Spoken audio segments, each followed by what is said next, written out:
নমস্কাৰ আপোনালোকে চাই আছে বিজনেছ নৰ্থইষ্ট ভাৰত শক্তি সপ্তাহ 2025ত ৰাজ্যৰ অংশগ্ৰহণ সন্দৰ্ভত অসমৰ যুটীয়া সম্পাদকৰ ভাষণ প্ৰদান ভাৰত শক্তি সপ্তাহ 2025ত অসমক প্ৰতিনিধিত্ব কৰি আপোনাৰ অভিজ্ঞতা কেনে ধৰণৰ আছিল বুলি সোধা এক প্ৰশ্নৰ উত্তৰত সাজাদ আলমে কয় যে ভাৰতৰ হাইড্ৰকাৰ্বন আৰু প্ৰান্তীয় শক্তিৰ ক্ষেত্ৰসমূহক উজ্জ্বল কৰি তুলিবলৈ পেট্ৰলিয়াম আৰু প্ৰাকৃতিক গেছ মন্ত্ৰালয়ৰ লগত মূল অংশীদাৰসকলৰ সন্মুখত ভাৰত শক্তি সপ্তাহ পালন কৰা হৈছে দেশৰ অন্যতম উল্লেখযোগ্য হাইড্ৰকাৰ্বন শক্তি কেন্দ্ৰ হোৱাৰ বাবে অসমৰ এই খণ্ডত দীঘলীয়া উত্তৰাধিকাৰ আছে ৰাজ্যখনে তেল আৰু প্ৰাকৃতিক গেছৰ কিছুমান আগতীয়া যি এই খুঁটিনাটি ধৰা পেলোৱাৰ সাক্ষী হৈছিল য'ত বিশ্বৰ দ্বিতীয় পুৰণি উদ্যোগটো আছিল আমাৰ উপখণ্ডত প্ৰায় 8-9টা কোম্পানী আছিল অসম পেভিলিয়নৰ তলত প্ৰদৰ্শনী কৰিছিল লগতে আমি 2025 চনৰ 25-26 ফেব্ৰুৱাৰীত গুৱাহাটীত অনুষ্ঠিত হ'বলগীয়া এডভান্টেজ আসাম 2.0 সক্ৰিয়ভাৱে প্ৰচাৰ কৰিলো বিনিয়োগকাৰীক অসমৰ হাইড্ৰকাৰ্বন শক্তি খণ্ডত সুযোগ বিচাৰিবলৈ আমন্ত্ৰণ জনায় তেওঁ এইদৰে মন্তব্য কৰে India Energy Week is a major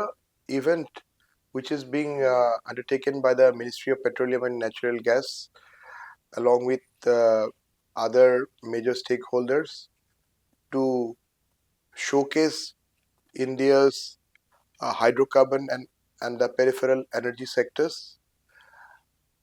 And in this regard, we know that Assam is a major hydrocarbon power and with a long heritage, having one of the earliest discoveries of oil and natural gas in the world, and especially we had the world's second oldest refinery, and so also the discoveries of natural gas were the first in this part of the world. Only later other neighboring regions, especially in the Middle East or Russia, discovered.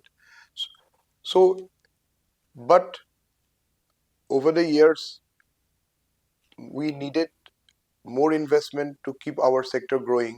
So this was a good opportunity to showcase Assam in the world energy scene, not only in the domestic but also in the global scenario. And this event was one of the right kind of fora. We already participated in the 2023 edition, and we are again participating in this year's edition as well.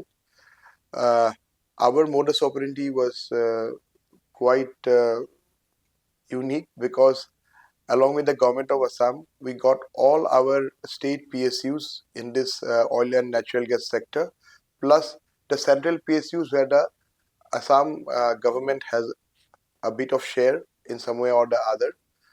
So we had around 8 to 9 companies cutting across subsectors, and we had the Assam Pavilion where the Assam story in the energy sector was showcased. Along we had stalls for all our companies, and especially this year we also promoted the investment opportunities in the hydrocarbon energy sector, and also inviting such investors to the Advantage Assam 2.0, the investment infrastructure summit, which is going to take place in Guwahati on 25th and 26th of February this year. So, and in addition to the pavilion, we also had a session on Assam in one of the major halls of the convention center, and there we showcased before our aspiring investors and other major stakeholders why there should be investment in the petroleum and natural gas sector in Assam.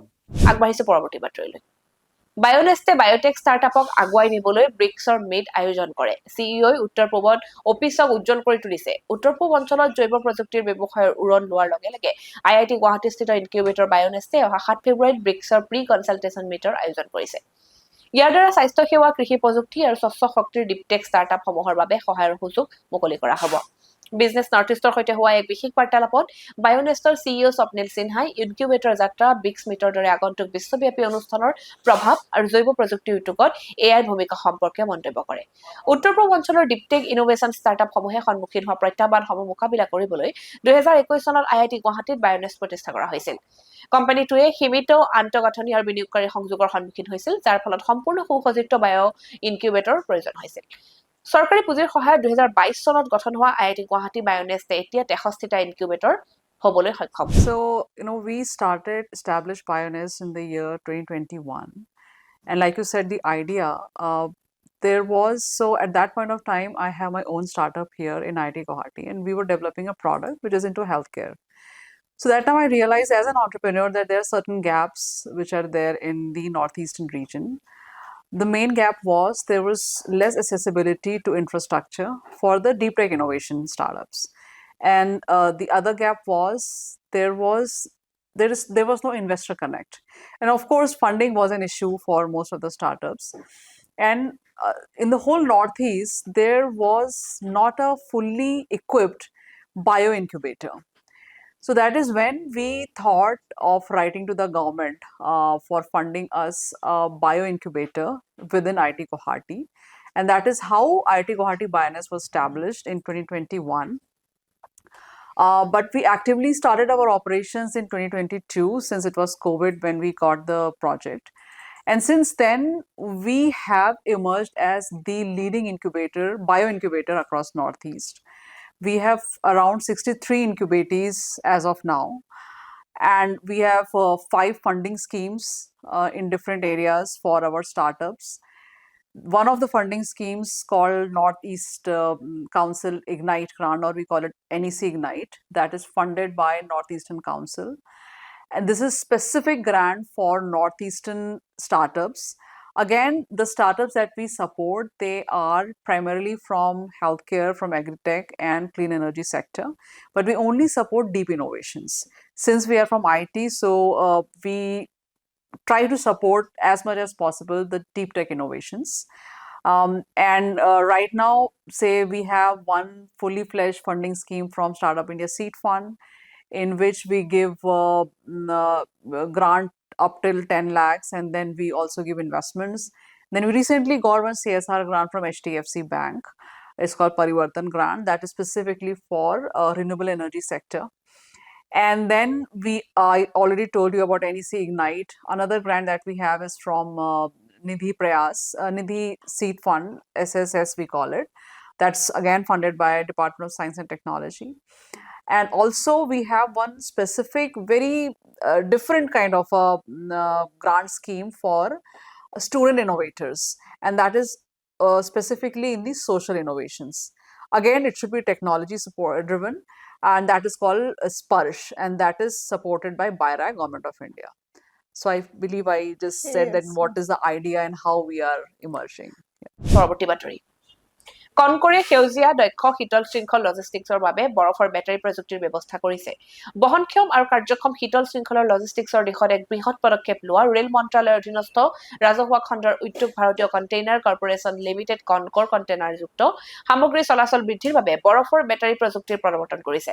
Business north ইষ্টৰ সৈতে হোৱা CONCOR প্ৰতিনিধি বিনীত মাথুৰৰ সৈতে এক সাক্ষাৎকাৰত তেওঁ প্ৰকাশ কৰে যে কোম্পানীটোৱে এতিয়া পৰিৱেশৰ প্ৰতি লক্ষ্য ৰাখি বহনক্ষম লজিষ্টিক সমাধানৰ ওপৰত গুৰুত্ব আৰোপ কৰিছে। এই নতুনকৈ প্ৰৱৰ্তিত আইচ বেটাৰী প্ৰযুক্তি ফ্ৰিজ পৰিবহনত ডিজেল জেনেৰেটৰ সেটৰ ওপৰত নিৰ্ভৰশীলতা কম কৰিবলৈ ডিজাইন কৰা হৈছে। পৰম্পৰাগত ৰিফাণ্ড ভানে শীতল শৃংখলৰ অৱস্থা বজাই ৰাখিবলৈ ডিজি সেটৰ ওপৰত নিৰ্ভৰ কৰে, ইন্ধন খৰচ কৰে আৰু নিৰ্গমন উপবন কৰে। কিন্তু বৰফৰ বেটাৰী অবিৰতভাৱে চলি থকা ডিজি সেটৰ প্ৰয়োজন নোহোৱাকৈ 2 পৰা 8 ডিগ্ৰী চেলচিয়াছৰ ভিতৰত 72 ঘণ্টালৈকে উষ্ণতা বজাই ৰাখিব পাৰে, যাৰ ফলত নষ্ট হ'ব পৰা সামগ্ৰীৰ নিৰৱচ্ছিন্ন পৰিৱেশ অনুকূল গতিবিধি নিশ্চিত হয়। বিশেষকৈ উত্তৰ পূবৰ পৰা অহা ৰপ্তানিকাৰসকলে যিসকলে দেশৰ পশ্চিম উপকূললৈ সামগ্ৰী পৰিবহণ কৰিবলগীয়া হয়, তেওঁলোকক উপকৃত কৰা হয়। ইয়াৰ উপৰিও বিনীত মাথুৰে কয় যে CONCOR বোৰ্ডে আইচ বেটাৰী কণ্টেইনাৰ অধিগ্ৰহণৰ বাবে অনুমোদন জনাইছে, যিটো জাপান আন্তঃৰাষ্ট্ৰীয় সহযোগিতা সংস্থা GICA-ৰ দ্বাৰা সমৰ্থিত, যিয়ে পৰীক্ষামূলক ব্যৱহাৰৰ বাবে পথৰ বাহন যোগান ধৰিছে। We were set up in 1988. The mandate was to provide containerized movement for export and import. So we started operations in 1989 with few ICTs. Now we are operating 66 container terminals all across the country, including one terminal in Amingaon, Guwahati, another terminal in Durgapur. Then we have terminals in Jajpur and other parts of eastern and northeastern areas. We are providing now end-to-end logistics to our customers, which includes first mile and last mile delivery, warehousing, rail transportation. So rail transportation is the mainstay of CONCOR. It is fast, safe, and very environment friendly because compared to road, it emits less carbon. Now, in line with our ethos for environment sustainability, we have come out with a new product which is called ice battery technology. Simply put, ice battery technology reduces the use of DG set when the cargo is being moved on road for maintaining the cold chain. So traditional reefer vans, they use the DG set to maintain the cold chain inside the vehicle. Whereas in case of ice battery, for up to 72 hours, that cold chain can be maintained with a specially designed ice battery. Once charged, these ice batteries can provide temperature in the range of 2 to 8 degrees for up to 72 hours. So it is a very seamless movement, very environment friendly, and very good for the exporters who are located particularly in northeast, who have to transport their cargo to eastern or particularly to western coast of the country. So we can undertake this kind of movement, and we are very happy to be part of this conclave organized by APITA. And sir, for executing the plan and the project, how much budget has been required to, develop ice battery? See, our board has given mandate for acquiring the containers, but we are very fortunate also that we have got association from Japanese agency JICA, who has provided us some road vehicles on trial basis, and we are using them. So right now we have 13 containers and 3 road vehicles. So capex is not a problem. If there is a business opportunity, we are fully geared up to tap that. ইয়াৰ লগে লগে আজি বাতৰিৰ পৰা মই দৰ্শনা বৰা বিদায় লৈছো। পৰৱৰ্তী বাতৰিৰ বাবে চাই থাকিব বিজনেছ নৰ্থ ইষ্ট।